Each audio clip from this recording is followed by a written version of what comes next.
गर्मी की छुट्टियों में दादाजी के पास घूमने आया। बालक उछलते कूदते दादाजी के पास पहुंचा और बड्ढे गर्व से बोला कि दादाजी, जब मैं बड्ढा हो जाऊंगा तब मैं एक सफल आदमी बनूंगा।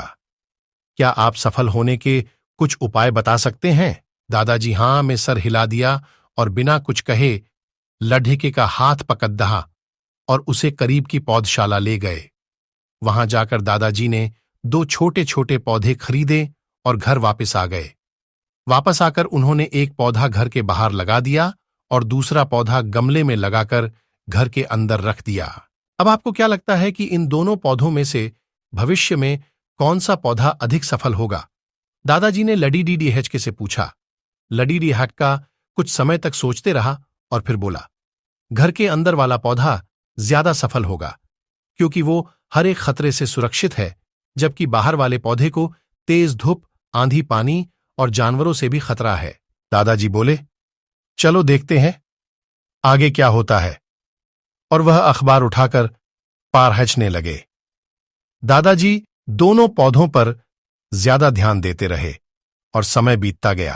3-4 साल बाद जब एक बार फिर वह लडीडीएचका अपने माता पिता के साथ गांव घूमने आया, तब अपने दादाजी को देखा तो देखते ही बोला, दादाजी, पिछली बार मैंने आपसे सफल होने के कुछ उपाय मांगे थे, पर आपने तो कुछ भी नहीं बताया था, पर इस बार आपको कुछ बताना ही होगा। दादाजी मुस्कुराए और लड्ढके को उस जगह ले गए जहां उन्होंने गमले में पौधा लगाया था।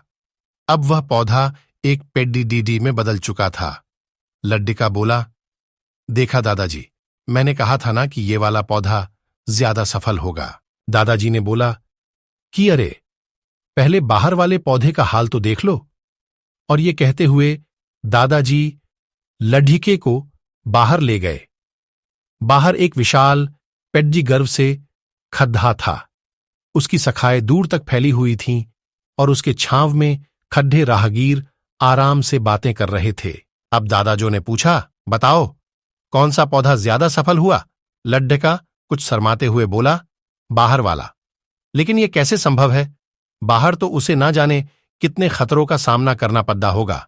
दादाजी मुस्कुराए और बोले, हां, बाहर वाले पौधे को बहुत सी चीजों से सामना करना पड़ा, लेकिन समस्या का सामना करने से अपने फायदे भी तो है।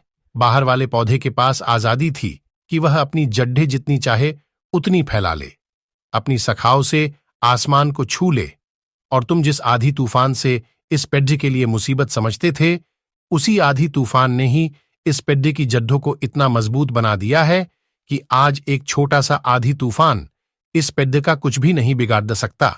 बेटे, अब जो मैं तुम्हें बताने वाला हूं, उसे अगर तुमने अपने अंदर बैठा लिया तो तुम जिंदगी में जो कुछ भी करोगे उसमें सफल हो जाओगे।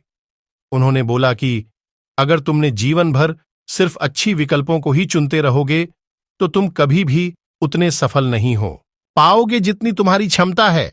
लेकिन अगर तुम तमाम खतरों के बावजूद इस दुनिया का सामना करने के लिए तैयार हो तो तुम्हारे लिए कोई भी लक्ष्य हासिल करना असंभव नहीं है। लड्ढके ने लंबी सांस ली और उस पेड्डे की तरफ देखने लगा। वह दादाजी की बातों को समझ चुका था।